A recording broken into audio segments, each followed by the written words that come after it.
Yeah. There you go. I was looking at Matt. Call me a pretty person. I was looking at Matt. Baylor Regional Park Long Range Plan Update.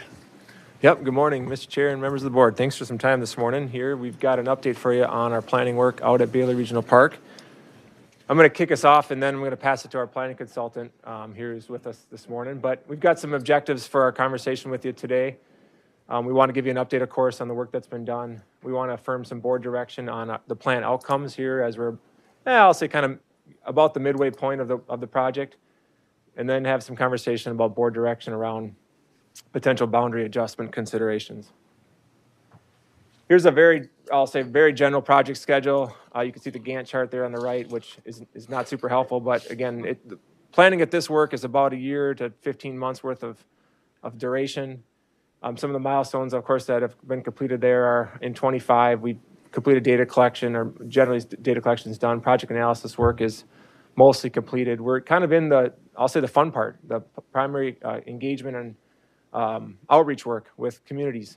And so that's kind of what's consuming the bulk of our time right now, May through kind of August being when folks are real active in community events and such. August and September is planning and design. We'll be back with the board here in early fall with some concept diagrams to get some direction on. And then we go into development of the draft plan late in the year and move into 26 for really kind of the approvals and the authorization of the plan. Oh. And with that, I'm going to turn it to Candace for the bulk of the presentation. You're fast.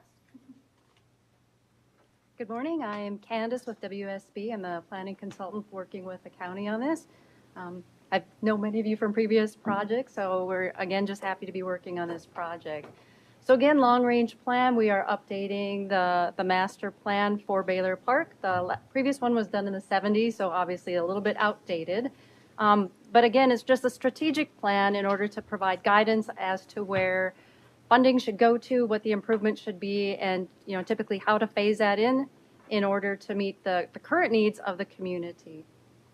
We do need to align with the Metropolitan Council's brand new 2050 Park Policy Plan.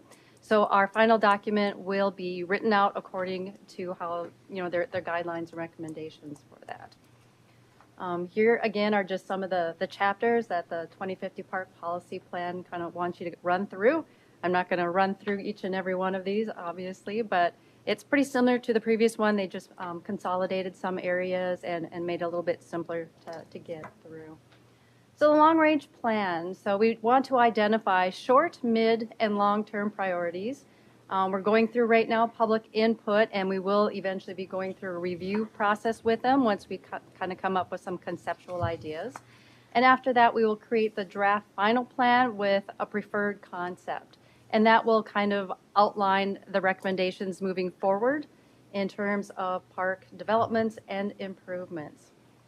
Again, once that has been completed and we've gone through all the review processes, it will go through the Met Council for their review and adoption before coming back to you for final county board approval. So engagement and outreach. We have been meeting with LGUs. We have a technical advisory committee. We've had one meeting to date with 2 more pending. We do have a project website with an interactive map so people can kind of go on there, provide their comments of things they like, maybe areas of concern or ideas that they may have. And throughout July, we're going to be attending a bunch of community pop-up events, and we're trying to make sure that we're strategically, looking at different areas within Carver County. So we were out at the Wild Game Feed in Waconia. We have things going on in Mayer, New Germany. We'll be at Stifting Fest, close by.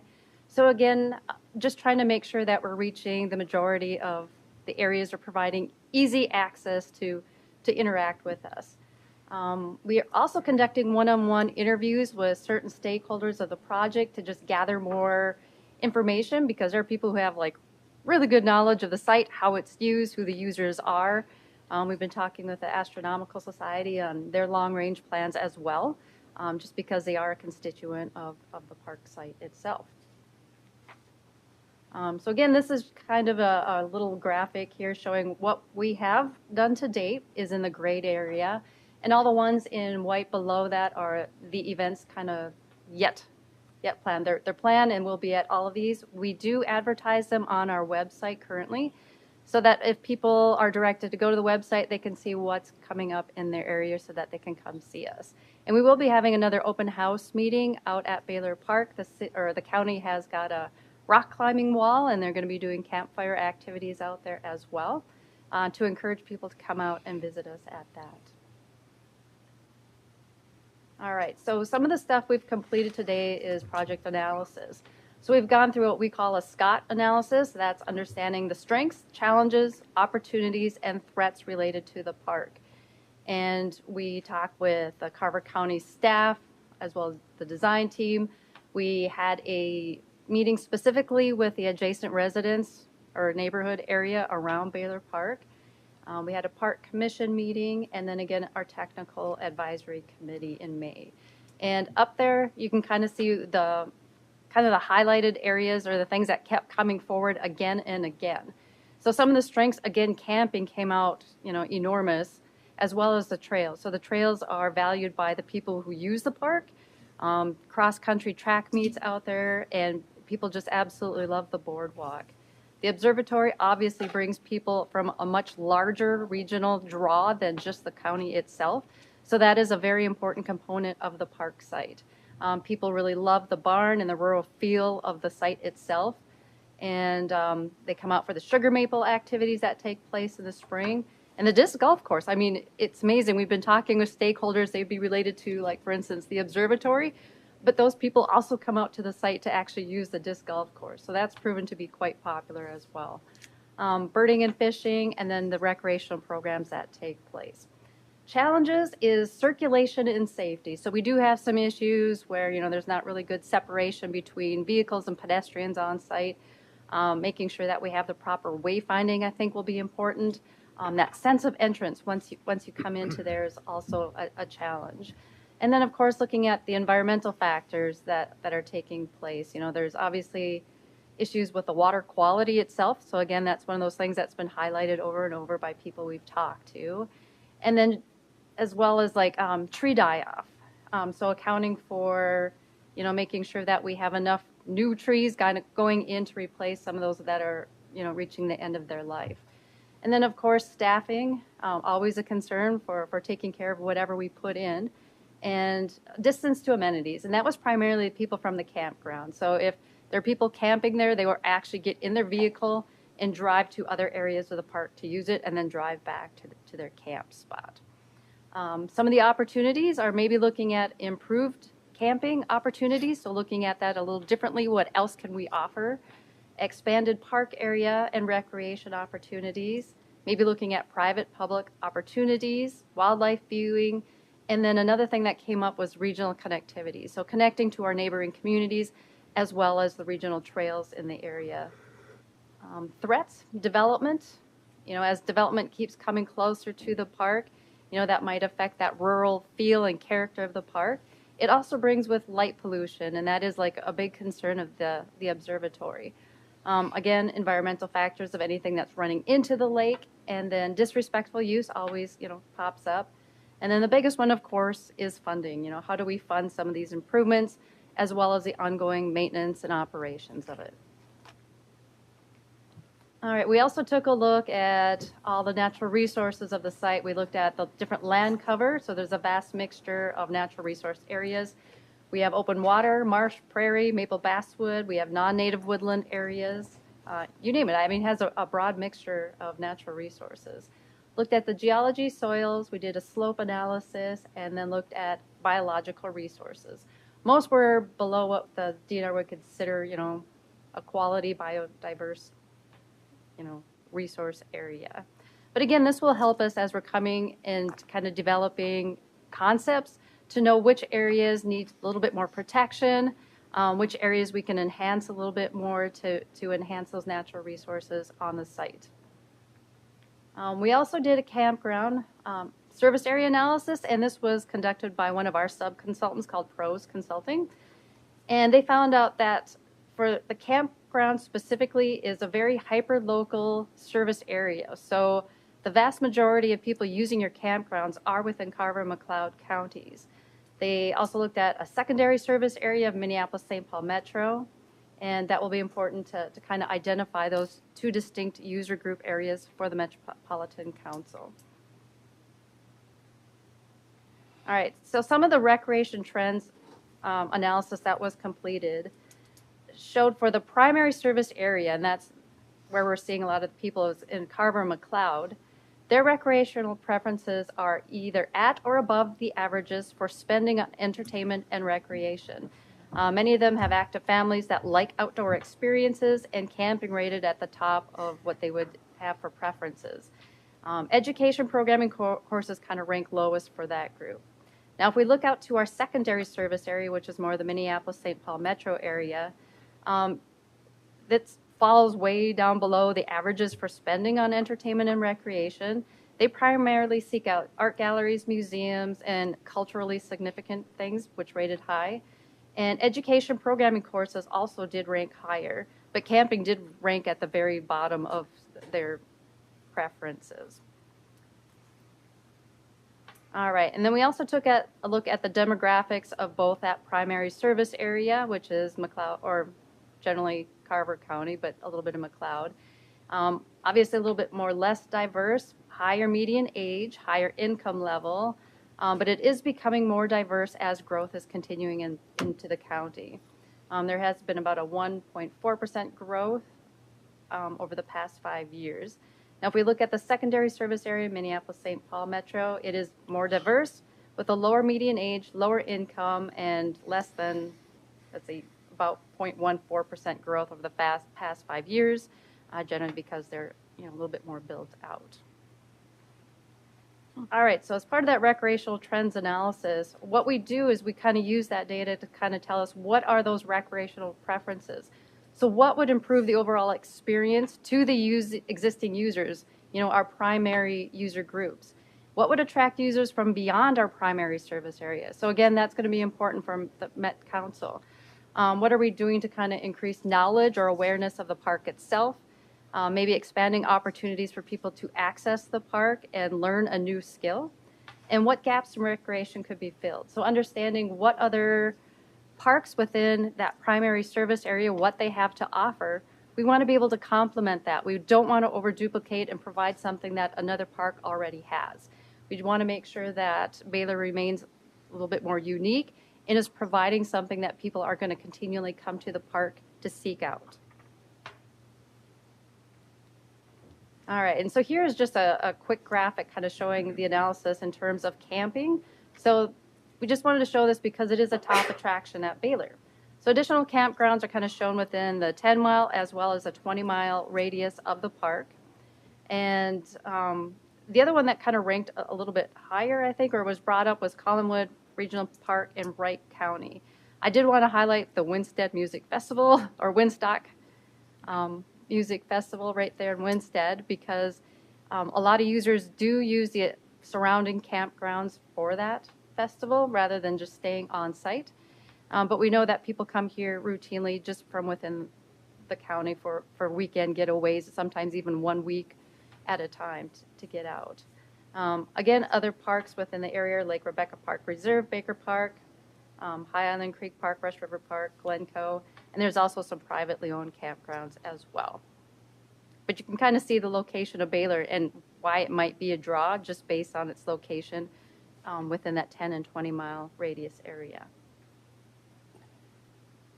All right, so Pros Consulting also did a benchmark analysis to comparable out-of-state parks as well as within. And some of their findings show that a stronger focus on RV sites with, better improvements, more modern facilities may increase use. I know the electrical components at Baylor are much lower than some of those other campgrounds, so that's something we're looking at. Wi-Fi could be upgraded because this is important to campers and visitors, unfortunately, but that is what's happening. And some people come out here, and even if they're with their family for a week, getting away, there might still be a parent who is still logging in remotely to their work to kind of check on things. Cabins and improved accommodations are increasingly become desirable. So things like yurts, camper cabins, those types of things, because not everybody can afford like an RV to go out and camping. So this kind of offers another opportunity for people to get out and still experience camping without like tent gear or anything that more expensive like an RV. More activities and opportunities for campers are important. So once they're at the campground, making sure that they have access to fun things for the kids as well as themselves. Again, Baylor, the trails out here are a huge draw. The downside is like they're looking for water recreation, water-related recreation. And without the ability to swim in the lake, that is a downfall of Baylor Park currently. Bathrooms and playgrounds are also very critical to upgrade. So we did hear comments related to both of those. All right, also in the regional context was the Astronomical Society. So this is a top attraction with users, like I mentioned before, from a much broader service area. But it does include the campground users as well. And so you're getting people from a much larger group area who are coming to use this. Because the Astronomical Society, I believe, only has like 3 built facilities. This is the only one where they run actual public programs out of. The other ones are for members only. So this is why this one is so popular. So it's likely to remain unique and an important feature of the park. Again, as I mentioned, the light dome impacts are a concern to them. And there are initiatives to kind of help control light impacts if we can work with some of the surrounding communities. So there are things that you can do in terms of like lighting that may be dimmer unless something goes underneath them and then they brighten up. Things like that, especially as new developments are coming in closer and closer to the park itself. And then looking at outdoor recreation. So the maple syrup educational programs are very popular, as well as the cross-country ski events.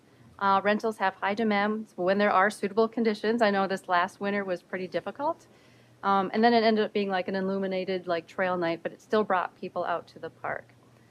There are inadequate facilities for educational programming growth to continue, but there is potential revenue generation opportunity there as well if we do make some improvements. All right, disc golf is a top attraction, so not only local but non-local specifically come to this park for this amenity. So it was designed very well, has a following, and they just have simple requests for facility improvements such as like concrete tee pads, weigh stations, maybe an expanded or revamped course, but again, very popular. So now we'll go and jump into the project goals and the vision.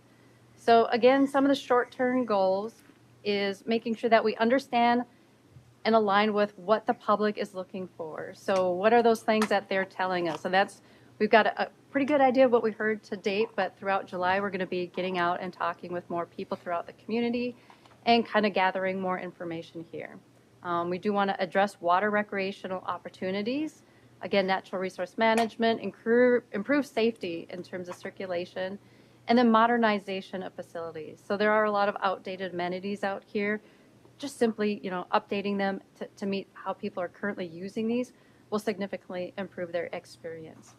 We also want to identify potential revenue generation, partnerships, and enterprise opportunities that might fit well within the park and how it's operated. We also want to consider additional lakeshore property for preservation and increase use and awareness of the park. So it is one of the lesser known parks of your 3 parks, county parks. Everybody else knows Minnewaska and Lake Waconia really well. It's mainly people within this area that are really familiar with Baylor itself. Mid to long-term goals, maybe a loop trail around Eagle Lake. A lot of people brought that up. Address regional connectivity. So some of the communities, like Norwood Young America, would love to finish a trail connection to get people from there out to the park. And there are other people who are like, if we connect this further to the existing regional trails, that would just make it amazing. And then look at future land acquisitions and development that might fit in with expanded park property. So again, I think I touched on a few of these already, but park user interest, and this is what we've heard to date. So there'll probably be some more things popping up, but a lot of what you see up here, I'm not going to read them all, are what we've kind of heard like over and over from people, it just might be the certain types of stakeholders that we've talked to date. But again, it's going to help us kind of identify what improvements need to be done as we kind of move into conceptual plan development. All right, so one of the things we're looking at is boundary expansion considerations. So we did hold a community meeting with 38 adjacent neighbors. This was to kind of inform them of our planning process this year, some of the requirements, especially related to land acquisition, and receive input from them. We wanted to talk with them and let them know if there were any willing sellers that they could reach out to Carver County directly and continue that discussion. So there was an additional communication sent out by letter to the same neighborhood residents, just to ensure that anybody who was not able to attend the meeting had the same information that was relayed at the meeting, and to kind of give them that contact information. Individual meetings and discussions were held with those who approached Carver County as willing sellers to provide information and timelines. So they did talk to Tim Zellman, and I believe conversations with him have been going on over like 20 years. And then Ron Richter was another person who had some parcel information worth considering. So this map kind of just shows some not only acquisition opportunities, but public sites for maybe future partnerships. So the area labeled 1 kind of in green just on the bottom there. I don't know if I have like a laser or not, but this is the Tim Zellman, one of his parcels that does have lake shore. So it's right directly adjacent to the lake and right next to the park property. He also has a parcel way to the top, labeled as number 2, which is of high natural resource value. So it has, the wetlands. It's not a great woodland area, so that would need some restoration work. And there's also some agricultural land that would need to be restored. But again, this is just going to help with the natural resource protection of the park site itself. The area next to number 2, number 7, that is his current property as well. And he just did express there may be potential future interest in portions of that would maybe give access out to the county road. Possible sites for future partnerships include number 3, which is a state parcel that has a little bit of water access. It's right along the lake shore. Just to the south of there is a state parcel that the CCWMO might have interest in, just include further improvements for water resources and water conditions. And then over to the east side of the lake is a little parcel owned by the state, which provides boat access to the lake. All right, before I go on, are there any questions on the parcels that I have identified on this map? Nope. All good? All right, in terms of the boundary expansion process, so Carver County Board is to provide direction on obtaining appraisals of any of those specific parcels. From there, the county could develop a survey with property owners with an intent to sell for park purposes. So landowners would get their own appraisals, which would be reimbursed by the county, and the appraisals would be made public data. The county board would then authorize offer or a negotiation with property owners, which would eventually lead to the development of purchase agreements. We would refine boundary adjustments in the long-range plan. That's part of the planning document we're currently working on, which would be submitted to Met Council. Met Council in Carver County would determine if financing is available and then affirm optimal timing for the property owner. Carver County then submits a request for acquisition opportunity funding to Met Council. And the long-range plan and funding acquisition can be submitted simultaneously to the Met Council. So we did have a previous discussion with them, and we can handle it that way. So next steps, board consensus on our draft plan goals to date, and board consensus on potential boundary expansion priorities. So providing direction to contract appraisals with willing sellers, and then conduct a tour for Park and Recreation Commission to Cedar Lake Farm Regional Park is, I think, tentatively set for July 9th, to kind of look at some example of camper cabin facilities. We will be working on development of conceptual diagram plans roughly in August, and would like to return to the board for an update tentatively set for September 23rd to give you an opportunity to kind of review where those conceptual plans are to date, provide feedback on that. And then after that, we would present complete public engagement findings, receive direction on those plans. And if there was appraisal information available at that time, it would be provided to you as well. Are you going to follow up? Okay. Thank you very much. Mr. Chair, members, if I could add a bit of context here to the appraisal consideration in terms of boundary expansion. Let me go back a slide.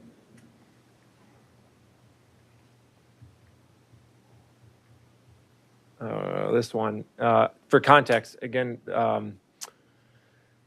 what we're looking for here is, of course, direction on if there's interest to consider appraisals that would not put forward any land acquisition program or commitment in any way. Again, what it does for the board as we're to move forward in our planning work is it gives the board the full information about kind of the magnitude of scale of what those parcels might cost. And understanding that detail, of course, is a strong component to any next decisions around boundary expansion. So I want to just put that into context that looking for appraisal information doesn't put the board in any kind of required position, but I think gives the board full information about, again, cost of acquisition, so that a good decision could be made. I would like to add a little bit too on Ron Richter. I think Candace just missed that briefly. I did have a conversation with Mr. Richter. He's on parcel 5 there. I spoke with him after the public meeting in March that we had with neighbors. His interest was to sell the parcel that's on the west side of 33 there, and his interest was to see it be developed into a golf course. And so I, want to add that context to the board. But in terms of priority, those would be, at least from a staff perspective, kind of prioritized. At least items 1 and 2 certainly in order. The other part that I want to connect the dots, a lot of dots to connect here, but I think the board's aware of Miller Lake and the conversations that have been had about that in the last 18 months. At this time, if you ask the question, okay, where's the priority for considering additions to park acreage? It would really be in this area. The Miller Lake kind of topic has been kind of stalled or put to the side for this, in this moment in time due to, the private property owners' kind of interest there. So in terms of priority, this is really where boundary expansion and potential land acquisition would lie in terms of park acreage. So I wanted to add that context here to really what we're looking for in terms of some direction around appraisal services and that topic. But with that, I guess we'll stand for questions and discussion. The parcel you had listed as 5, do you see that in the park plan as a possible use? You said a golf course or a disc golf course. Wouldn't number 1 be more suited for like a disc golf course expansion? Correct. Yep, Mr. Chair, good question, Commissioner Lynch. I do not see parcel 5 being represented in this long-range plan update. I think that's in potentially another rendition of a long-range plan update somewhere in the future. So at this time, I would not say that's part of the long-range plan update in terms of the boundary expansion potential. And again, the reason for considering where boundary might expand is to run concurrent with this long-range plan update. And that leverages dollars from Met Council, acquisition opportunity funds. If our plan shows where there would be boundary expansion, that would leverage the potential for those dollars. Right now, Baylor Park is shown as a potential kind of search area. It doesn't really get very specific in terms of where boundary expansion might occur. And so again, going through the appraisal step to understand associated costs could allow the board to make a decision and say, okay, parcels 1 and 2 might be included in this long-range plan update in terms of a mapping diagram. And that would put us in position, put the county in position to pursue acquisition opportunity dollars for that transition at a later time. Again, no schedule to that, but at least gives you full information about what those costs are. Sam, what about the parcel directly north of the lake there, south of 7, the 7 parcel? Yeah, that's another Zellman, and Commissioner Fay, you might be able to help me out there. I believe that's another Zellman. A different person? Yep, same. Cousin. Sorry, go ahead, John. A cousin. Cousin, sorry, yep. And David and Jamie. no comments were brought forward there in terms of an interest to have a conversation with the county about selling that for park purposes. into the future, of course, that would be a key one to have if there's a consideration, again, down the line that you'd have a trail opportunity that takes you around Eagle Lake. Of course, that's pretty critical, but nothing at this time.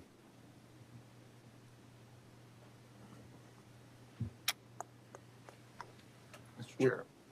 Mr. Unless there's other Henson. commissioner comments. You want me to go ahead? Sure. Yeah. Great dreaming and visioning, great public input, good process. I would say, however, there's some fiscal realities that we're facing. So I would urge proceeding with caution, slowly. I would not recommend getting into the appraisal process, increasing the expectations of landowners, at least. I realize it's a long-term plan, right, out into the future, but I think we can get some pretty good handles on the values here if we want to do some planning. I think we need to revisit the park asset management plan and blend that into our annual budget discussion, and also gather some more information on other revenue sources, better understand, I'm not suggesting you or recommending you do this, but better understand referendums. I think we need to be much more creative here to make this a fiscal reality, quite frankly. The board's going to be facing some tough decisions on prioritization. The Space Master Plan is hanging out there. That document is done. Resend it to you. There's a lot of issues hanging out there, and we're having trouble addressing the number one priority, which is the government center.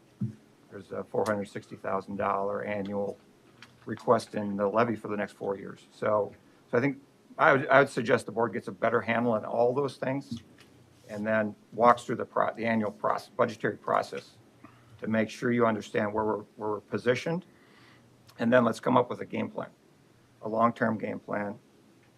I would also remind you we had a legislative priority to request reimbursement for $4.2 million in Met Council past acquisitions that we were unsuccessful in obtaining, recapturing those dollars.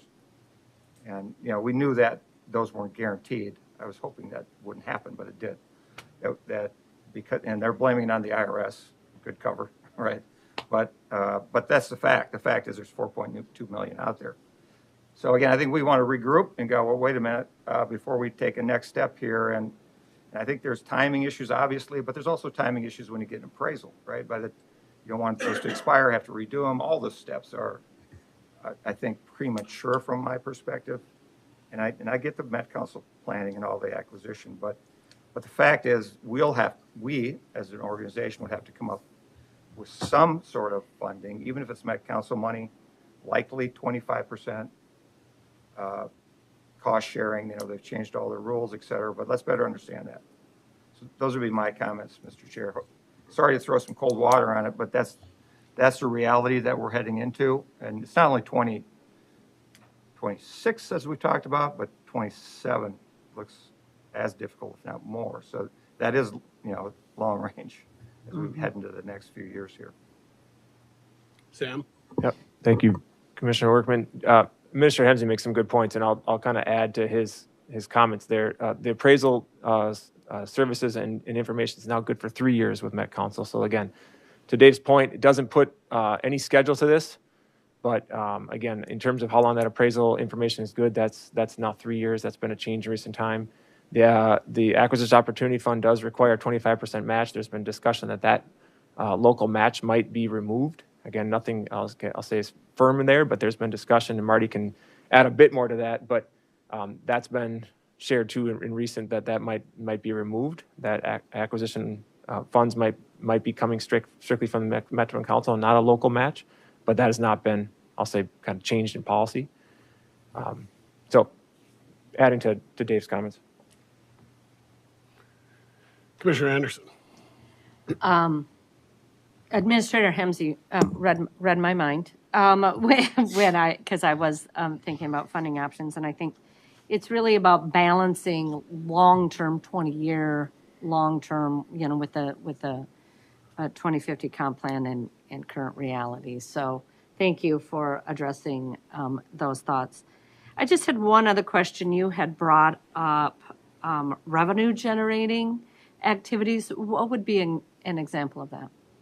Well, it could be as small as potatoes as, again, increased programming, and again, or as big as, or, modest as increased camping opportunities, whether it's camper cabins or yurts, things, reservable spaces, again, things that we're doing today, but keeping up with the trends. That's been discussed for quite a while, is how do we expand camping? Do you just add amenities to the campground that we have today, or expand the number of camping sites that are all reservable spaces that drive revenue? There is example of enterprise opportunities, so I'm glad you asked this, Commissioner Anderson, because I do want to make sure we're on par with what the board's expectations are at this point in the planning process and where we land. We come back to you in September and we'll have concept, and then from there, we probably don't come back to you unless there's a real critical need to, until we're kind of at the final step next year, to make sure we're on step with what the expectations are. Again, enterprise opportunities, and models where, again, other parts of the regional system have enterprise based operations that are really driving revenue in that way. And so again, if it's everything from there's been discussion about, or question about concert venue spaces and those things, if there's large ticket ideas that the board would like us to look into and compare against other regional contexts and context nationally of similar parks, and that's kind of the direction we're looking for today, is if we're on the right path to board expectations with what the park might look like in 20 years, and as it relates to revenue-driven opportunities. I mean, I guess I would encourage you, if we were looking at revenue-generating ideas, is, what is the return on investment? A camper cabin could cost, I don't know what the cost of that is, but understanding how long it would take to pay that back, and those pieces. I've been out to Baylor Park. It's a beautiful park. And to me, it's all about connecting with nature. It's the trails, it's the lake, it's the camping, the stars. That's an amazing facility. Not sure it's a good facility for a concert venue, for example. It seems to me like people want to go there to connect with nature. But that's just kind of where I'm at. But back to my original, it just, any of those potential revenue generation, I personally would like to see kind of what the ROI is on that, so we can understand, because again, we have this short-term issue, which I hope is a short-term budgetary issue, but I do think going forward, we're just really going to have to continue to keep our eye on the bottom line. Great. Mr. Chair, just Sam and Candace, thank you for all the information, and I've been involved in a lot of these discussions and went to the various open houses, and obviously being from that area, and I personally visit Baylor Park pretty regularly, and I think the concept is there, and I think the focus on the nature piece of it and the camping aspect, as Commissioner Anderson had highlighted. There again, personally, I don't, or I haven't heard any type of support for some sort of concert venue or a large scale type of facility to be built out in Baylor Park. That's never been brought up. That was never brought up at any of the community involvement.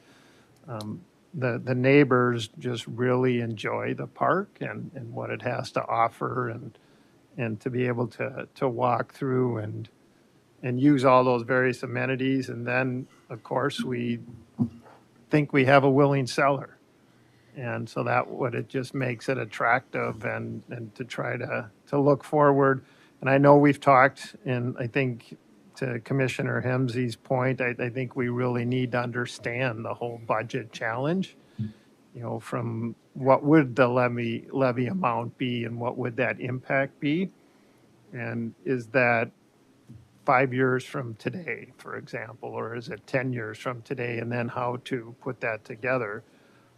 Just a question in regards to the appraisals. If we tried to do that internally, Dave, if we could do that with Public Works staff to get an estimate and whatever that cost is. And I know it's probably not a binding appraisal, but would that qualify for the next step to go down through the Met Council route? Yeah, good question, Mr. Chair and Commissioner Fahey. I believe the answer to that is no. I think we'd certainly needed a certified appraisal done by a third party, and I think frankly we'd want one for some obvious reasons. But it could get the information to the board that we're kind of, indicating now, that you'd have the full information, or, I'll say generally get some good information there. I want to connect a couple dots that, again, and I'm not looking to steer the board in a certain direction, but to expand the park boundary at a later date, and look at the parcels or other parcels in consideration, is really kind of redoing the vast majority of the planning work that we're already in now. So it's an efficiency to kind of look at this at this time, and that's kind of, again, why we're bringing it forward now. It's kind of the critical path. Otherwise, you're either redoing the process and amending the long-range plan, which brings on public engagement and basically, call it 50 to 75% of a full long-range plan update, or you're waiting for that next milestone when the plan is otherwise kind of outdated 20 years, and looking at opportunities then. And as John's saying, we've sat down with Tim. I don't know that there's a critical need to sell now. That hasn't been the sentiment that I've got from him in the conversations we've had. So I don't think that it's a critical kind of need of his or interest of his today. And so maybe that opportunity is there down the line when it's the right timing for the board. But I think Marty wants to jump in here. Yeah, just a couple of quick comments with regards to land acquisition. Land acquisition. I think you all understand it's quite a lengthy process with regards to land acquisition. I think in terms of the county being able to take advantage of what I'll say is future opportunities, it's not so much the appraisal that's kind of the critical path. It's kind of what I'll say is identifying the boundary adjustment. If the boundary adjustment is there, then there's a process that I'll say streamlines things for going forward into the future. And so you don't necessarily need to get into the appraisal information today, but you could certainly, what I'll say again, if at the end of the day, the park has a boundary adjustment, then that's one step in what I'll say is the right direction in terms of, then within the park boundary, the Metropolitan Council has recognized that area is a potential acquisition. And then there's a process going forward for getting an appraisal at that point in time.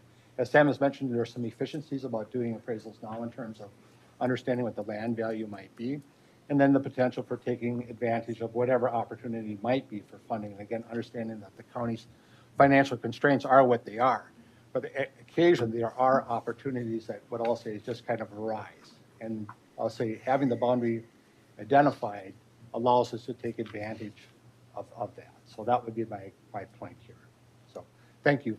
Well, so Marty, you mean the old draw the line around, in other words, that land? I would suggest, again, if we have willing property owners that are wanting to have that consideration, to show that boundary adjustment and to show potentially how that boundary, what that change might be, to show actively how that might be planned. So again, there's kind of an awareness of what might take place. Does that then put a ticking clock on the property for how long? How long can that sit in a designated future park? I don't know that there's a timeline on that. It does certainly, again, if we had what I'll say is an unwilling property owner, I don't know that I would suggest about expanding the park boundary, but with a willing property owner, I feel much more comfortable, especially since the conversations that we've had. And, with this particular individual, the conversation started probably 20 years ago. The Pauls don't own any property nearby here? A good question. Inside joke, huh? No, Inside we're not aware of joke that. for two of us. Marty, do we, you and I get down to regional park meetings weekly at the Capitol and with the Met Council.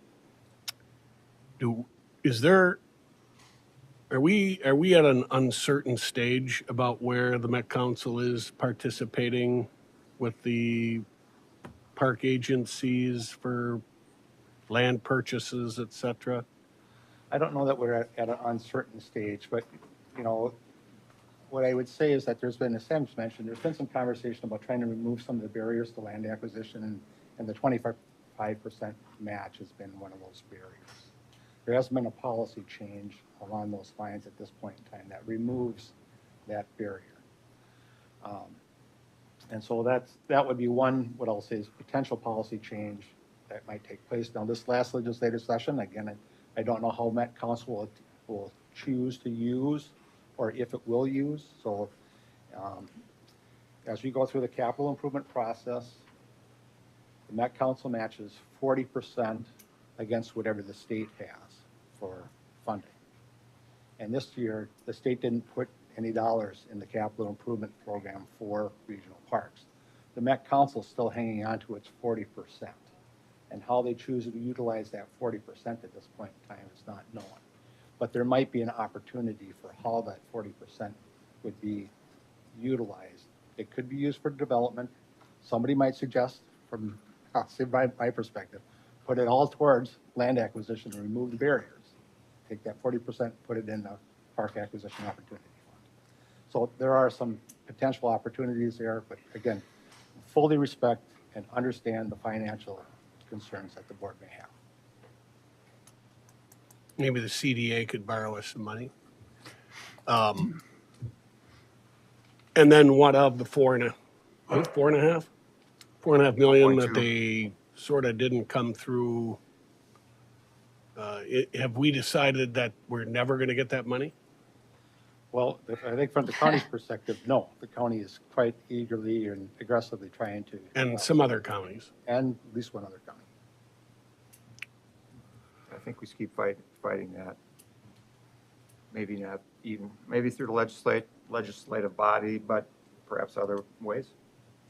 Try and find other sources, but that's the fact is, you know, and again, I think that's why I'd like you to see the broader picture again, if nothing else, to refresh your memories with not only obviously the annual budget, but the long-term financial plan, park asset management plan.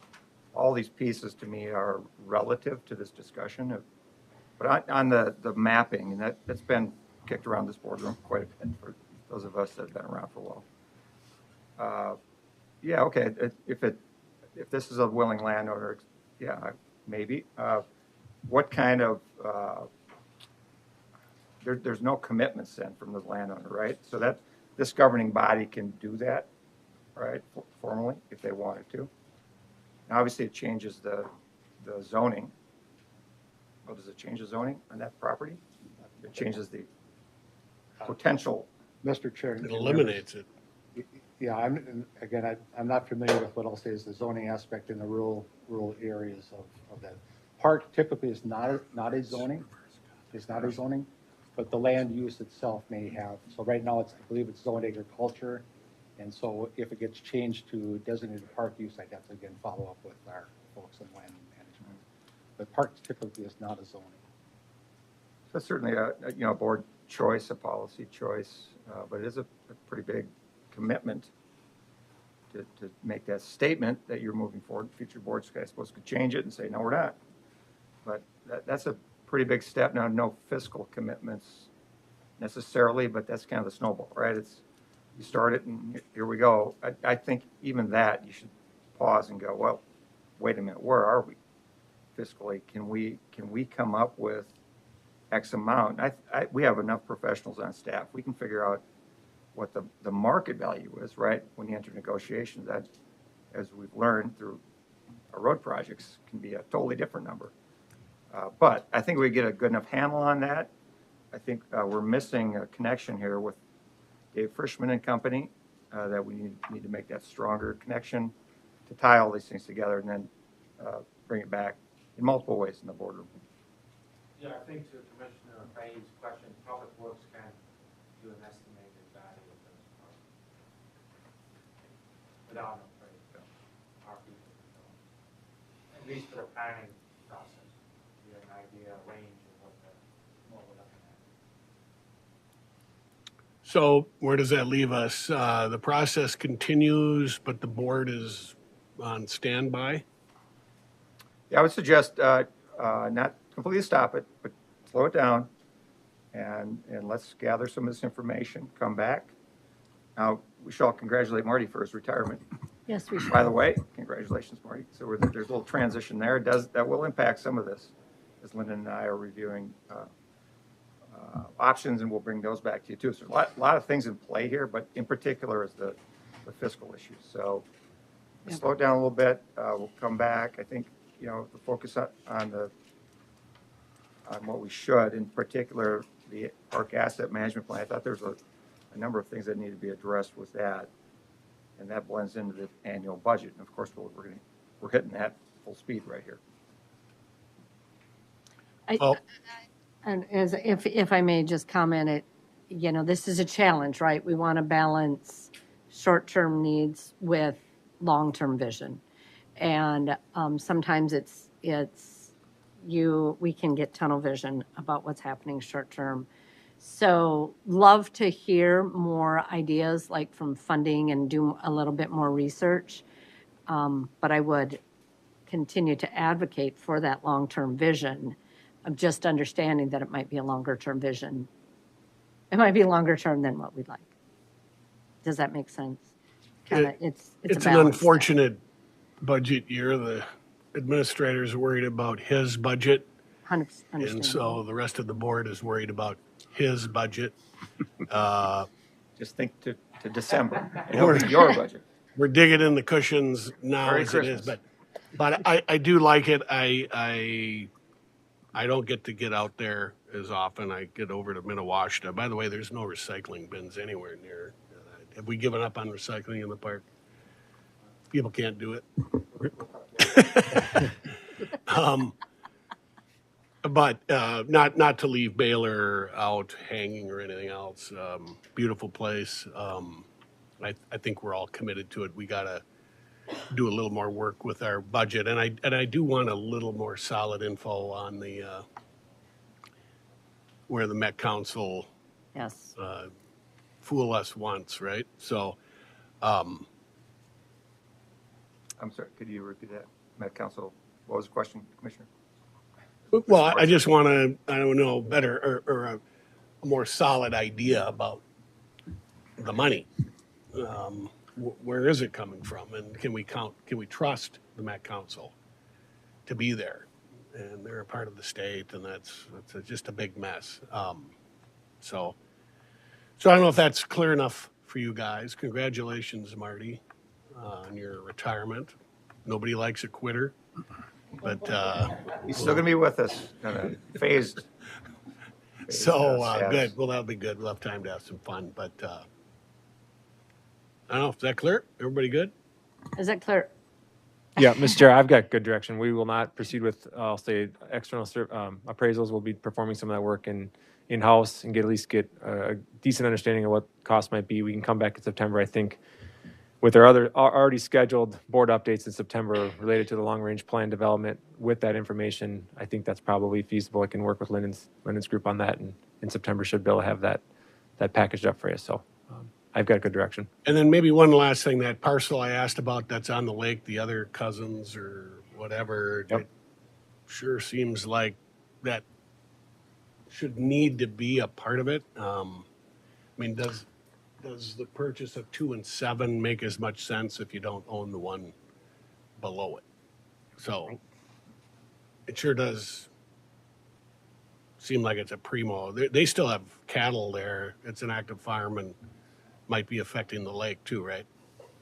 Yeah, we think there's some water quality, impacts there. And Paul's in the room if you got questions. Eagle Lake is part of WMO's, as Commissioner Fahey mentioned during the tour, as part of their work in a water quality study and program there.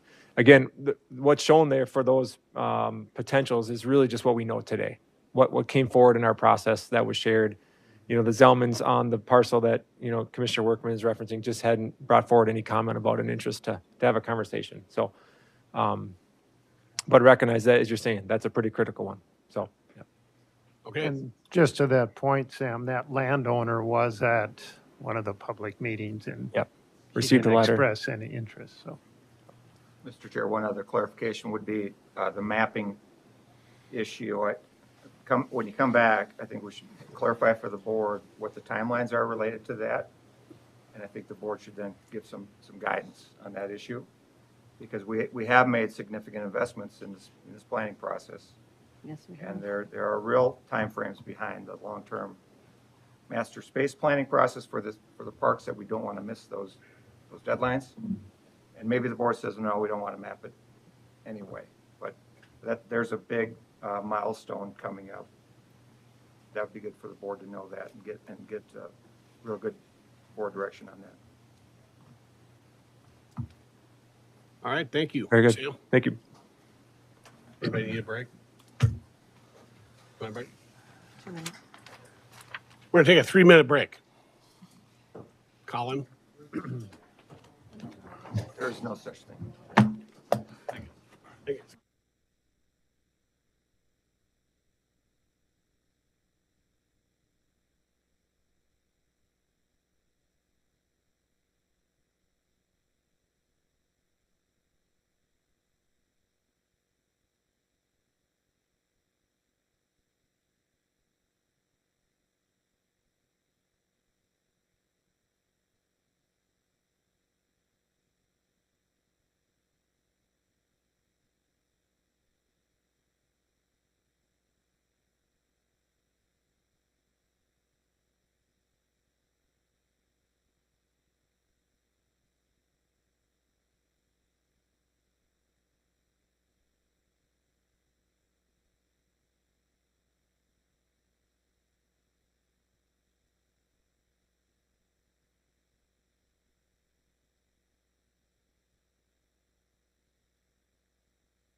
Allison? Morning, Allison. Gavel them down, Mr. Chair. All three of us. Hey, Heather, you're gonna go on double secret probation. Yeah. He did. Gaveling. Okay. Okay. Good morning, Chair and Commissioners. I'm Allison Strike, the Executive Director for Carver County CDA, and we are here today to talk about our 2026 budget and levy request. I'm going to introduce the staff that I have with me. I have Jeanette Meyer, our Director of HR and Operations, Shanika Bumpers, our Director of Housing, Melody Bridgman, our Director of Community Development, and the newest member to our team is Brittany Larson. She is our new Director of Finance. Welcome. And I'm going to turn it over to Greg Anderson, the Chair of our board. Even better. Boy power. I didn't get the wear black memo apparently, so. Well, good morning, Chair and Commissioners. Thank you for the opportunity to present today. As Allison said, I'm Greg Anderson. I'm the current Chair of the Carver County CDA.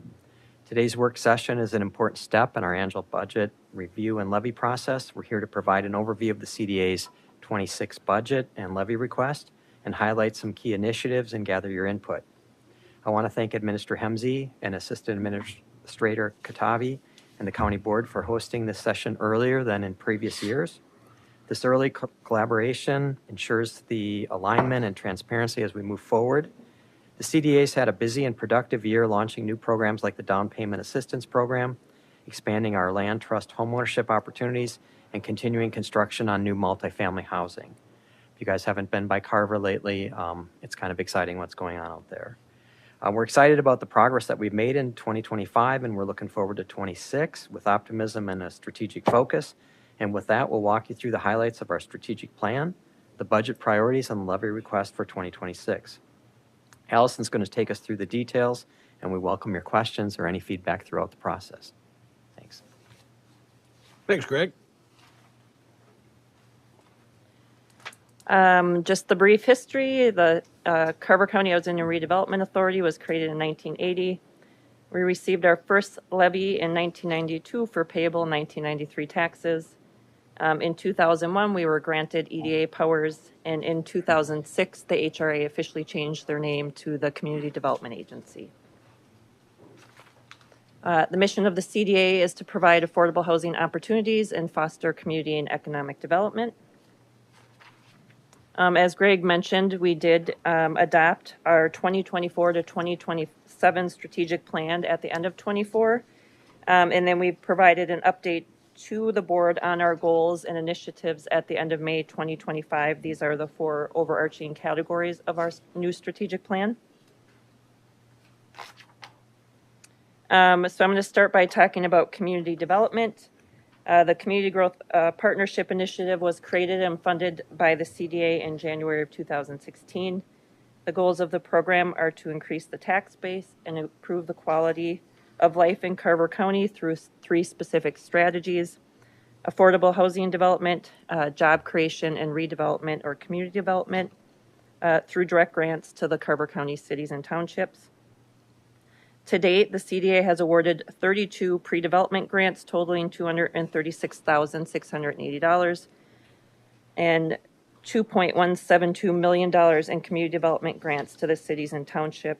And these funds have leveraged over $225 million in Carver County cities and townships since its inception. Next Stage, we continue to support Next Stage, who provides businesses with no cost business consulting.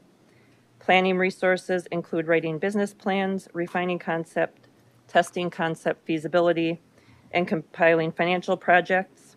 Starting business resources include helping select an appropriate business entity, licensing compliance, and accounting system support, and then as well as direct financing.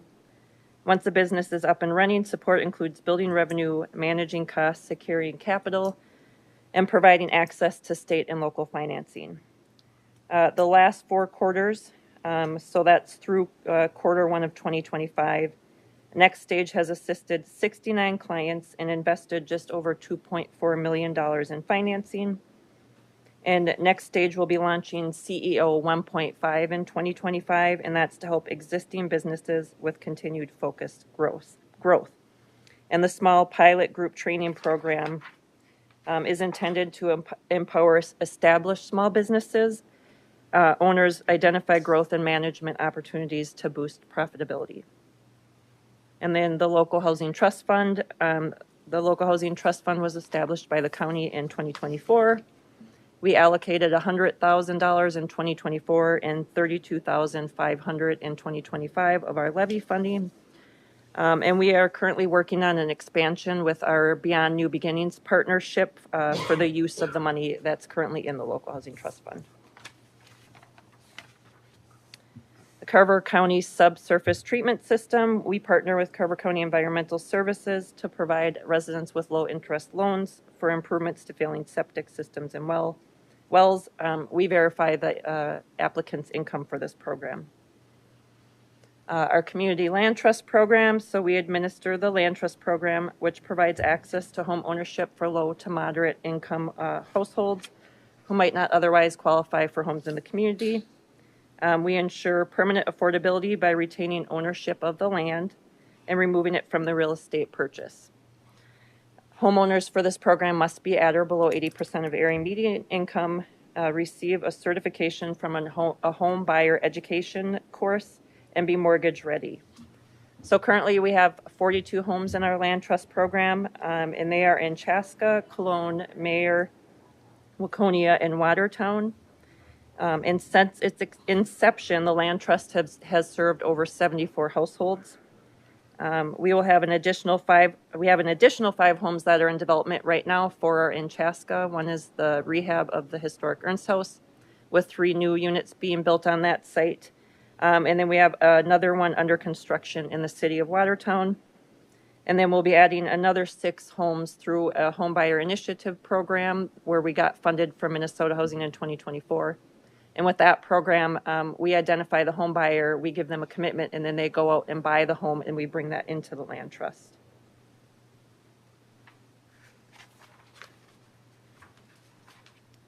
And then the Minnesota Housing Rehab Programs, we administer some housing rehab loan and emergency and accessibility loan programs throughout Carver County.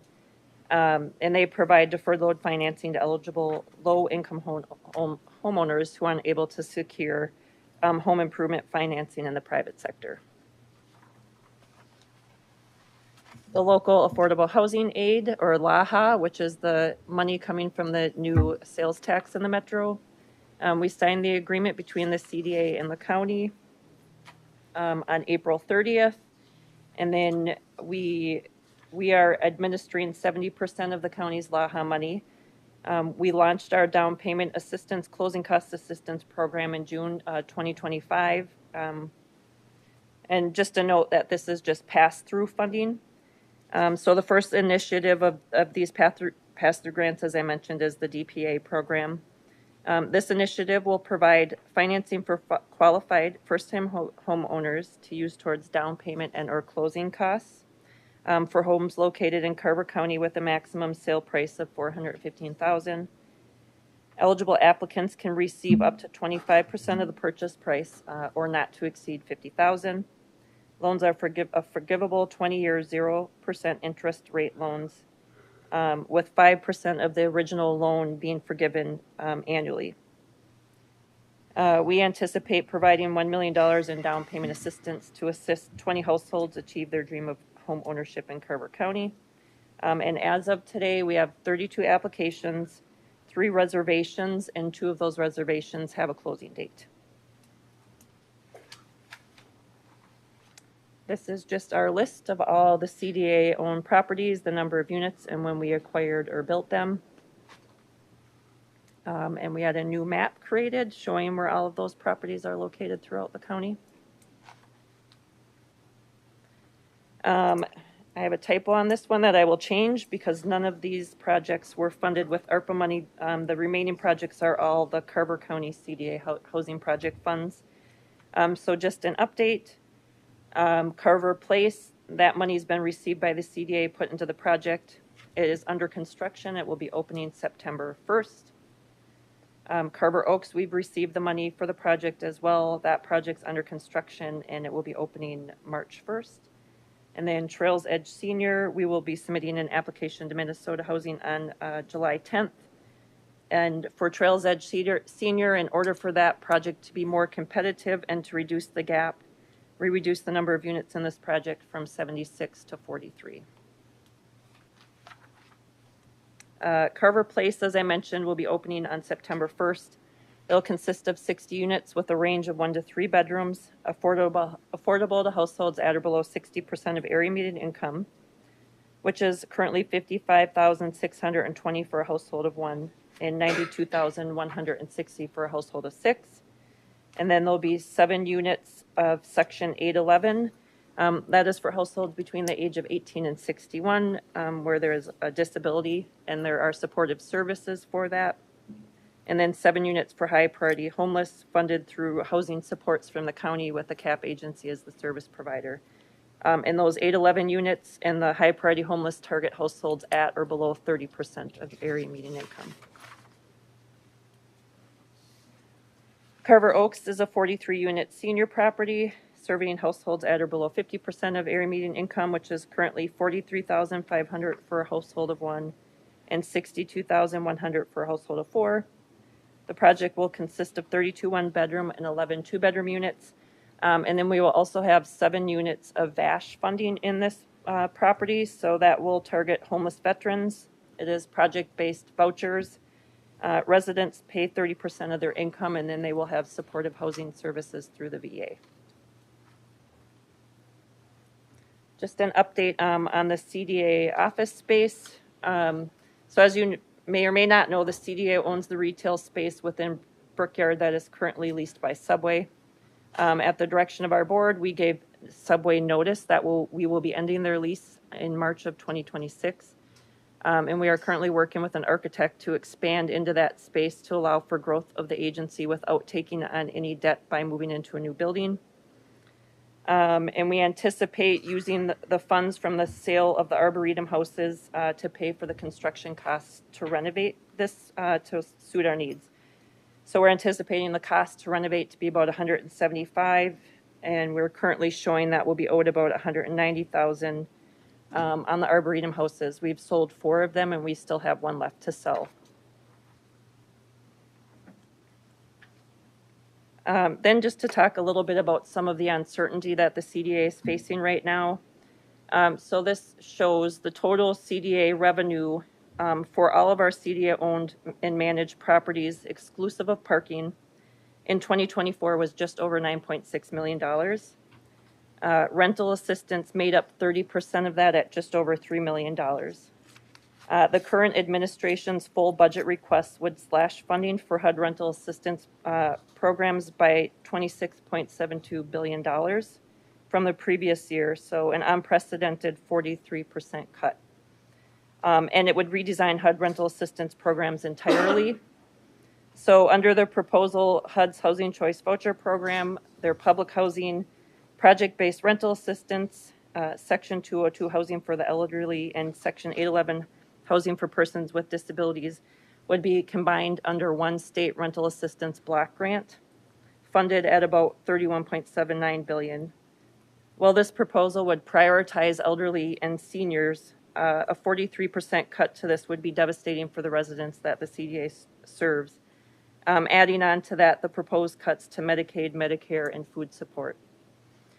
So we've been doing some contingency planning with our board. And some of the immediate steps we've taken is to limit our capital improvement projects in 2025 to only those that are deemed absolutely necessary. And then as we begin our 2026 budget process, we will be reviewing all line items for cost-saving measures.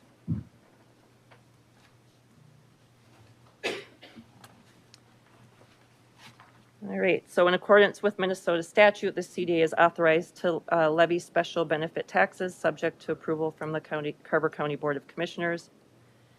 Per the formula in statute, which we are eligible for a maximum levy of 0.0185% of the estimated market value. We're eligible for a maximum levy of $4,160,545, which is a 16% increase from the 2020 levy. We held a work session with our board on April 24th, and the board approved our 2026 budget at our June 26th meeting. And we will request the county board to approve our levy at the September 2nd board meeting. So for our 2026 budget, the CDA is requesting a levy of $3,827,073, which is a 6.8% levy increase, which is a $243,671 increase from the 2025 approved levy. And the impact on a $492,700 value home is an increase of $2.95 for a total of $72.67 per year. The total 2026 budget for the CDA is just over $9.5 million, of which the levy represents 20%. Funds from the levy increase would be utilized to offset increased payroll and benefit costs.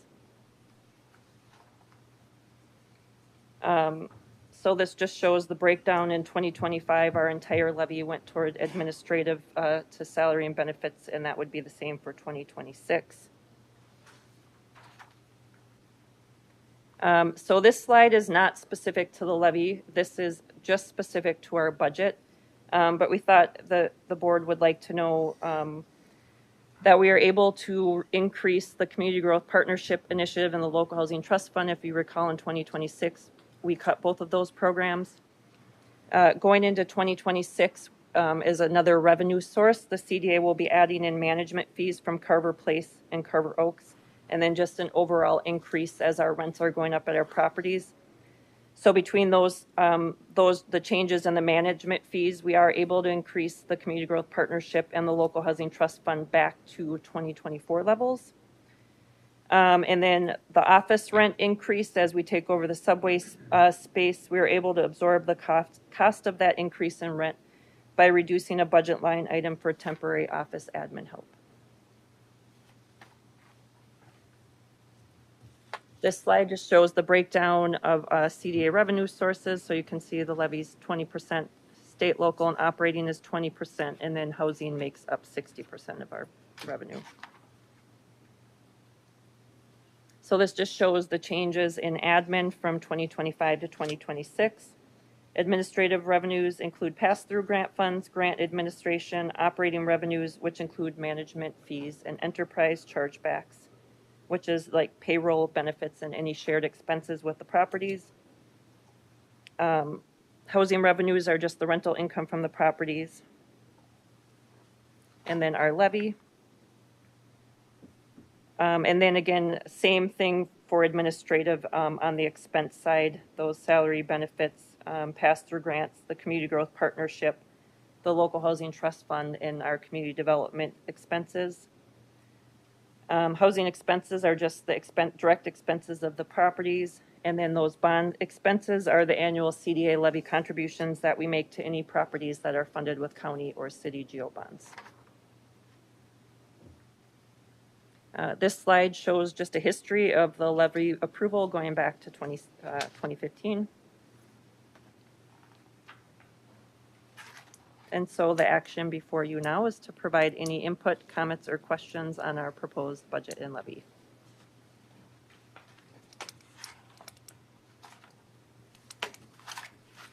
Okay, any questions? We would rather go back and talk about Baylor Park.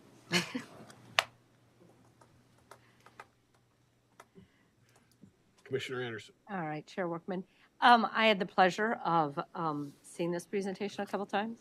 And I really am, I appreciate all your work and everything that you do. I did have a conversation with Allison on how do we trim this budget anymore, and feel really comfortable that she has made some really smart financial decisions in order to, keep costs contained as much as possible.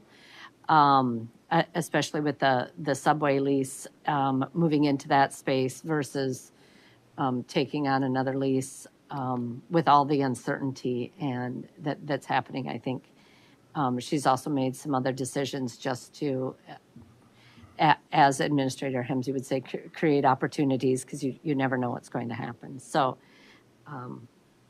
I feel like this is as stable as we can get with this budget, and just to appreciate your work for the community and just being fiscally responsible with your funds. Appreciate that. Thank you. Mr. Fahey? Mr. Chair, I also had the opportunity to sit down with Allison and also Commissioner Anderson and go through the budget, and we talked and had multiple questions and whatnot, and I think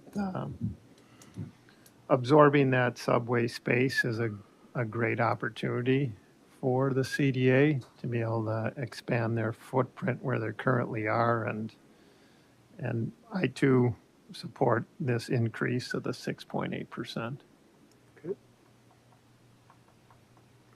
Does this mean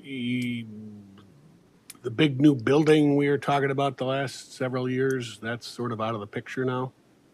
Yeah. Yes. Where's Subway going to go? I'm Not your problem? Sure.